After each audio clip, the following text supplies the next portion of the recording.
Hi friends, මේ තියෙන්නේ සාම්ප්‍රාණි හඳුන්කුරු බෝතලයක්ද නෑනේ.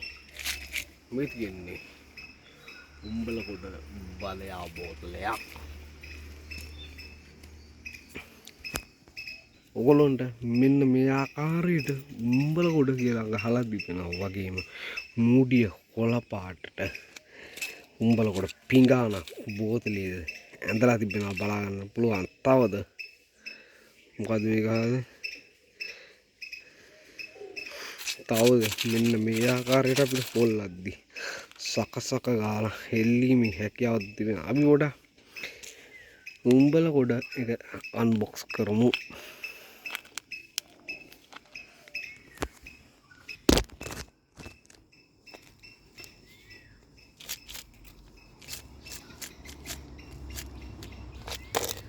රයිට්.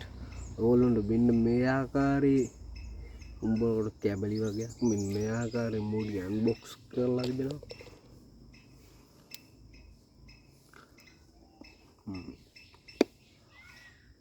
පස්සේ මේ ගැන කතා කරනවා ලුණු රහක්ද කුණු රහක්ද පල් රහක්ද එනවා ඒක විශේෂයෙන්ම කියන්න ඕනි.